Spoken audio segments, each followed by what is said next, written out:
आज हम स्टार्ट करने लगे गॉस क्वाड्रेटिक रेसिप्रोसिटी लॉ। इसकी स्टेटमेंट क्या है? P and Q are distinct quad primes. P by Q, Q by P is equals to -1 की पावर पी -1/2, क्यू -1/2। अब आपको पता है मेरा P by Q and Q by P क्या होते हैं? लेजेंडरी सिंबल होते हैं।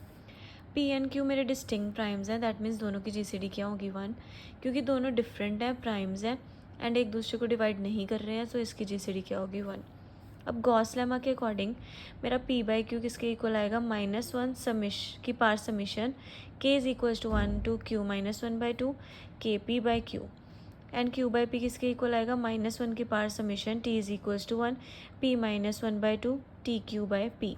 अब आपने बोलना है कि गॉस लेमा में तो हमने पढ़ा था कि ए बाई पी जो मेरा लेजेंडरी सिंबल है वो इक्वल होता था -1 की पार एन, एंड आपको पता है जो मेरा n है वो किसके अमंग होता था? 2a up to Son p -1/2a। ये नंबर्स डिवाइड करते थे p को। दैट मीन्स मेरा n किसके इक्वल आ जाएगा? समिशन, अब यहाँ पे देखो 1 है, 2 है, अप टू सोन कहाँ तक है? p -1/2।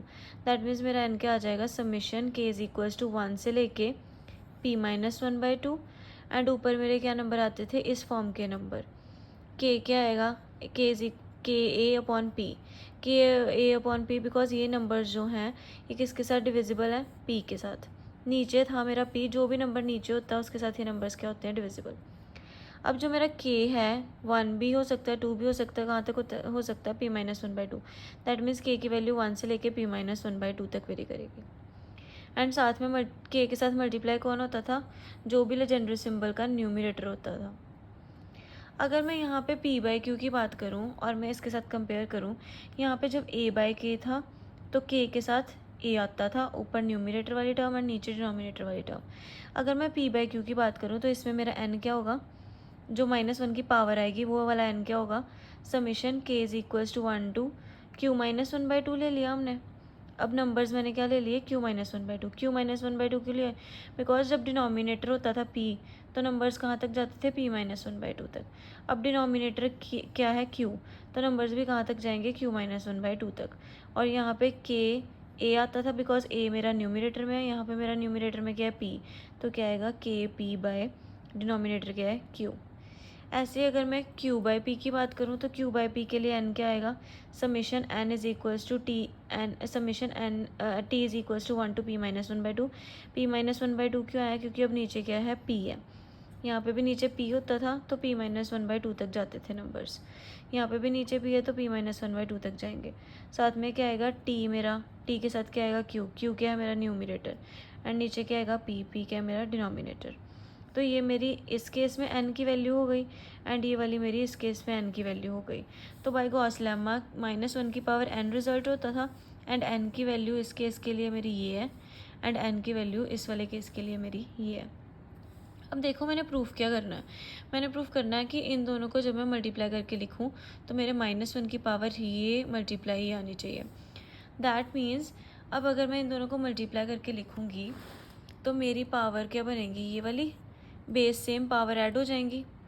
मैंने क्या प्रूफ करना है? पावर जो है वो मैंने दोनों, ये पावर मेरे पास ये आ रही है, बट मैंने पावर को ये चीज़ प्रूफ करना है। दैट मीन्स मैंने इसको इसके इक्वल प्रूफ करना है। इसके लिए पहले मैंने कंसिडर करा सेट। सेट कैसे कंसिडर करा? इसमें कैसे एलिमेंट्स हैं? एक्स वाई एलिमेंट्स हैं। जो मेरा एक्स है वो 1 से लेके p -1/2 तक वेरी कर रहा है, 1 से लेके p -1/2 तक वेरी कर रहा है। जैसे यहाँ पे मैंने t लिया, 1 से लेके p -1/2 तक वेरी कर रहा है। t की जगह पर मैंने क्या ले लिया? x। एंड इधर मेरा 1 से लेके q -1/2 की जगह तक वेरी कर रहा है, k की जगह मैंने क्या ले लिया? y। Where x and y क्या है? इंटीजर्स। अब मैंने फर्स्ट चीज़ ली 1 less than equals to x less than equals to p -1/2, and x मेरा क्या है? सेट ऑफ इंटीजर को बिलोंग कर रहा है।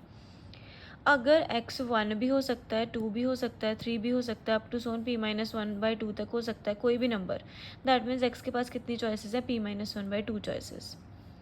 ऐसे ही जो मेरा y है वो क्या हो सकता है? 1 भी हो सकता है, 2 भी हो सकता है, अप टू सोन उसके पास कितनी चॉइसेस है? q -1/2 choices.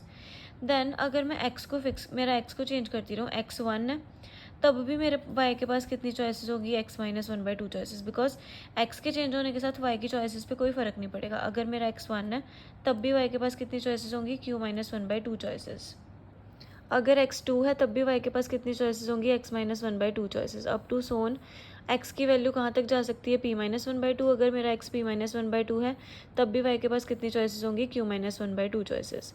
अब मेरी टोटल एस के पास, एस के अंदर एक्स भी है वाई भी है।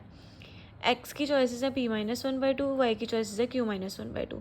दैट मीन्स एक्स एस के अंदर कितने मेंबर्स हो गए, p-1/2 q-1/2 members, and there is no pair of integers. इतने मेंबर्स हैं तो कोई भी ऐसा पेयर ऑफ इंटीजर नहीं होएगा सच दैट जिसके लिए मेरा QX is equals to PY आ जाए। मतलब दो इंटीजर्स जो हैं, आपको पता सेट में कैसे हैं, A2 A3 A4 up to Son p-1/2 है। तो कोई भी ऐसा नहीं है जिसके लिए मेरा QX is equals to PY आ जाए। अब बिकॉज ऑफ दोनों ही क्यों नहीं होगा QX is equals to PY, क्योंकि अगर QX is equals to PY हो गया तो यहाँ से मैं कह सकती हूँ P किसको डिवाइड कर रहा है, QX को। P एंड Q की GCD 1 होती है, दैट मीन्स P सिर्फ किसको डिवाइड करेगा, X को, विच इज़ इम्पॉसिबल बिकॉज आपको पता है X मेरा 1 से लेके p-1/2 तक है। अगर X p-1/2 से छोटा है, P से भी छोटा होगा, तो न्यूमिरेटर छोटा हो ये चीज़ हो नहीं सकती, इसलिए क्या आ गया, which is impossible. That means ये दोनों क्या होंगे, डिफरेंट होंगे। अगर ये दोनों इक्वल नहीं हो सकते, दैट मीन्स या तो QX बड़ा होगा PY से या फिर QX छोटा होगा PY से। मैंने S1 कंसिडर करा सेट जिसमें मेरा QX बड़ा है PY से, एंड S2 सेट कंसिडर करा जिसमें मेरा QX छोटा है PY से। अब मेरा S1 आ गया XY जिसमें मेरे X क्या है 1 से लेके p-1/2, एंड जो मेरा Y है उसको मैंने क्या कर देना है, S1 में देखो क्या कंडीशन है, QX ग्रेटर देन PY। और यहाँ से अगर मैं निकालूँ तो मेरे x की तो मैंने कंडीशन लगा दी, अब मैंने S1 में y की कंडीशन भी तो लगानी है ना। x की कंडीशन S1 में मेरी x की कंडीशन आ गई कि x जो है 1 से लेके p-1/2 है, बट S1 में मेरे y की कंडीशन भी तो लगानी है, तो y की कंडीशन क्या आएगी यहाँ से, QX/P ग्रेटर देन, क्या आएगी y की condition, QX/P greater than y। सो यहाँ पे मेरा क्या आ गया, जो QX/P है ग्रेटर देन y आ गया, एंड y कहाँ 1 लेस देन इक्वल्स टू 1 है, and less than equals 1 less than equals to y, and y less than equals to क्या आ गया, QX/P। सिमिलरली S2 में मेरी x जो है, देखो ये x की क्या आएगी, x लेस देन आएगा PY/Q के, x लेस देन आ गया PY/Q के, एंड 1 जो है y less than equals to Q-1/2। मतलब S1 में x की कंडीशन पुराने वाली रहेगी, y की कंडीशन न्यू के अकॉर्डिंग चेंज हो जानी है, एंड S2 में x की कंडीशन न्यू के अकॉर्डिंग चेंज हो जानी है, एंड y की कंडीशन पुरानी वाली रहेगी जो हमने पुराने सेट में लिखी है। अब हमने काउंट करने हैं members in S1 and S2। Now we shall count the members in S1 and S2। अब आपको पता है ये वाली कंडीशन मैंने अभी लिखी है कि मेरा जो y1 less than equals to y less than equals to QX/P है। अब इसके अकॉर्डिंग अगर y से छोटा है तो लेस देन इक्वल्स टू होगा इसके इंटेग्रल पार्ट के, वेयर ये क्या है, integral part of QX/P। That means y के पास कितनी चॉइसेस हो गई, QX/P चॉइसेस, बट x के पास कितनी चॉइसेस हैं, p-1/2। x के पास तो उतनी ही चॉइसेस हैं इस वाले सेट में, p-1/2 चॉइसेस ही हैं। That means total members in s कितने हो गए, y इज इक्वल्स टू 1 से लेके y वेरी कर रहा है ना, अब इसमें x तो सेम ही है। अब इसमें क्या हो गई मेरी, सॉरी x वेरी कर रहा है इसमें, एंड y तो मेरा सेम ही, x कहाँ तक वेरी कर रहा है, p-1/2 तक। x वेरी कर गया 1 से लेके p-1/2 तक, एंड क्या आ गया, QX/P। Similarly number of members in S2 क्या हो जाएंगे, उसमें क्या वेरी करेगा, उसमें क्या वेरी कर रहा है, उसमें y वेरी कर रहा है, एंड x क्या रह रहा है, सेम। तो क्या आ जाएगा, y इज इक्वल्स टू 1 से लेके Q-1/2, साथ में क्या आ जाएगा, PY/Q। अब आपको पता है दोनों की यूनियन करूँ मैं सेट S1 की और S2 की, वो किसके इक्वल आ रहा है, मेरे सेट S के, एंड दोनों की इंटरसेक्शन क्या आ रही है, 5। बिकॉज इसमें हमारा y less than equals to QX/P है, इसमें मेरा x Q PY/Q के लेस देन है। सो दोनों में कुछ भी कॉमन नहीं आ रहा, इसलिए दोनों की इंटरसेक्शन क्या आ रही है, 5। अब देखो इसके according order of S1 plus order of S2 is equals to order of S आ जाएगा। ऑर्डर ऑफ S का मतलब क्या होता है कि S में कितने एलिमेंट्स हैं। ऑर्डर ऑफ S1 का मतलब होता है कि number of elements in S1। Order of S2 का मतलब होता है number of elements in S2। अब मेरे पास ऑर्डर ऑफ S में number of members in S1 कितने हैं, ये वाली। Number of members in S2 कितने हैं, ये वाले जो हमने अभी फाइंड करे हैं। इज इक्वल्स टू क्या आ गया, ऑर्डर ऑफ S में कितने एलिमेंट्स थे, S में कितने मेंबर्स थे, P-1/2 Q-1/2। Is equals to क्या आ गया, P minus one by two Q minus one by two. इसको हमने सेकेंड इक्वेशन मान लिया।